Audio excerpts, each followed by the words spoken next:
Jangan lupa subscribe. Jangan lupa subscribe. Jadi ada gambar beliau dan 10 camat serta kepala Satpol PP. Saya kira kita lanjutkan selanjutnya kepada pertanyaan berikutnya kepada Saudara Doli Kurnia. Selain Wali Kota Bekasi yang kemudian melakukan hal-hal yang melanggar netralitas sebagai pegawai negeri sipil dan sebagai pejabat PJ Wali Kota, juga ada Wali Kota Bengkulu yang tidak netral kemudian dikasih hukuman sedang oleh KASN. Selain itu, dalam konferensi pers Komnas HAM menyatakan banyak ASN termasuk PJ kepala daerah yang tidak netral. Salah satu contohnya adalah kata Komnas HAM itu adalah PJ Gubernur Kalbar minta warga pilih capres yang pro IKN. Ini bisa dilihat tanggal 30 Januari 2024 juga. Kemudian ini lanjutnya juga diterangkan oleh Ketua Komnas HAM, ada arahan Wali Kota Samarinda Andi Harun kepada jajarannya untuk memilih 02. Ini apa yang disampaikan oleh Komnas HAM.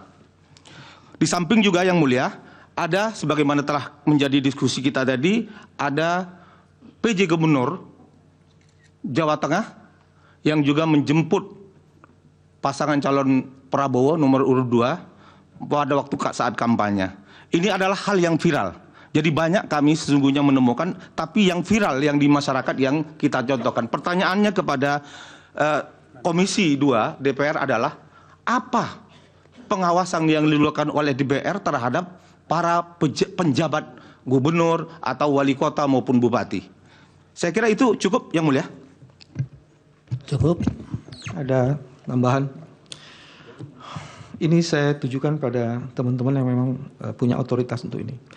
Gubernur Ali Mazi dan Gubernur Maluku Utara menolak melantik pejabat-pejabat yang diusulkan oleh pemerintah pusat.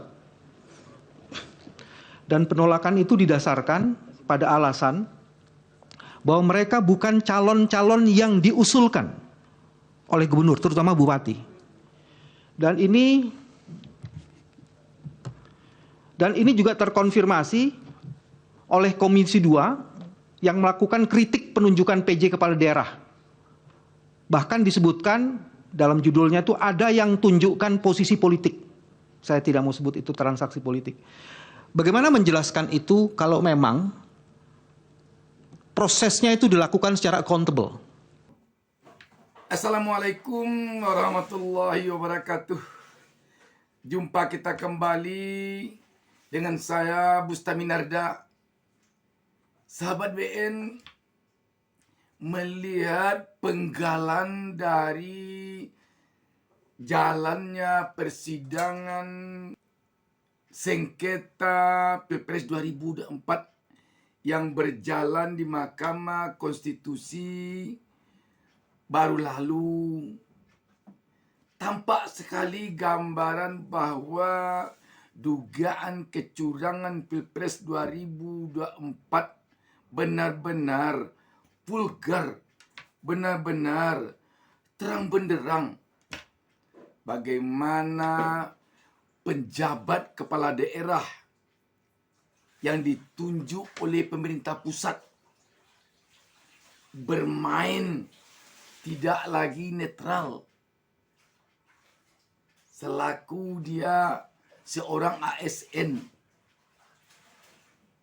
tampak di sini dengan gemblang. Dan memang kita akui bahwa strategi ini tidak hanya datangnya tiba-tiba ketika pencoblosan di TPS akan berlangsung. Tidak demikian. Tetapi jika kita melihat kepada penggalan persidangan ini, sesungguhnya skenario dari strategi yang dilaksanakan ini sudah berjalan jauh hari. Mulai dari pembentukan komisioner KPU, Bawaslu sampai kepada rencana atau skenario yang dilakukan terhadap penunjukan para kepala daerah sebagai penjabat kepala daerah atau PJ. Jadi artinya apa? Kalau masih juga ada yang berpendapat atau yang berdalih bahwa dugaan kecurangan Pilpres 2024 ini khususnya dan dugaan kecurangan pemilu 2024 ini umumnya, ada yang mengatakan tidak TSM, tidak terstruktur, tidak sistematis, tidak masif. Agaknya malu kita kalau ini disaksikan oleh masyarakat dunia. Kita di Indonesia ini bukan negara yang tanpa pergaulan dunia lain. Kita bukan berada di sebuah gunung yang dibatasi informasinya kian kemari oleh hutan belantara.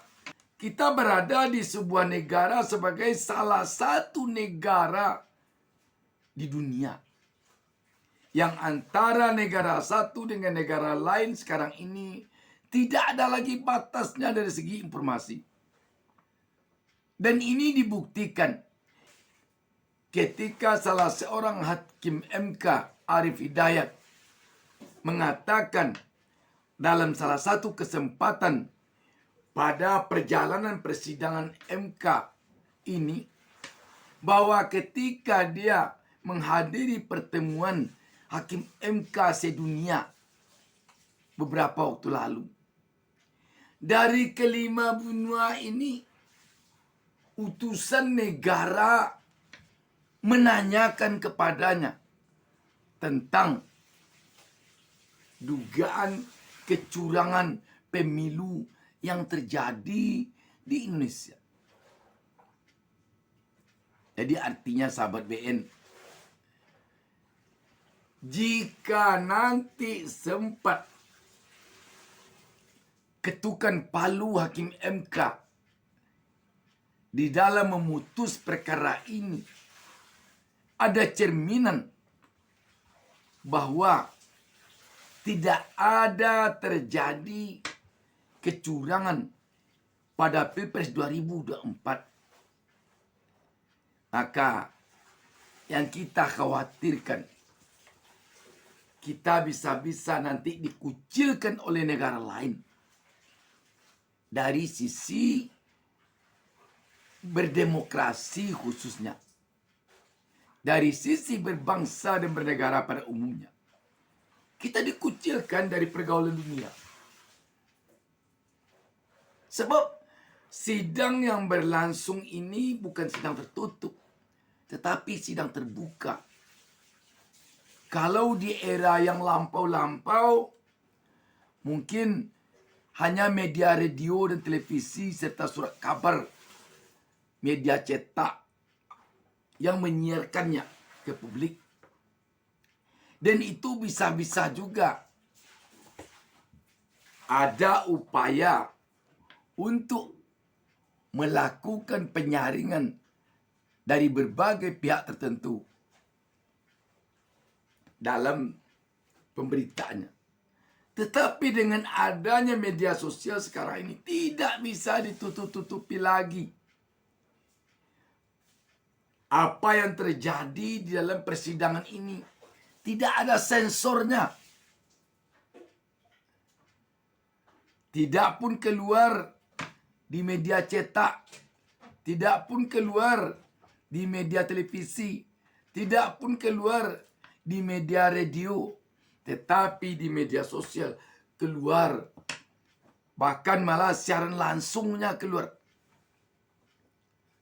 Sahabat BN, tentu rakyat sekarang berharap kepada Mahkamah Konstitusi agar para hakim Mahkamah Konstitusi dengan jiwa kenegarawanannya, dengan cintanya kepada tanah airnya, kepada bangsa dan negaranya, dalam jangka pendek, jangka menengah maupun jangka panjang, dia akan menjadikan putusan yang nanti dapat memberikan efek jera kepada bangsa ini untuk tidak lagi melakukan kecurangan-kecurangan di dalam pemilu ke depan.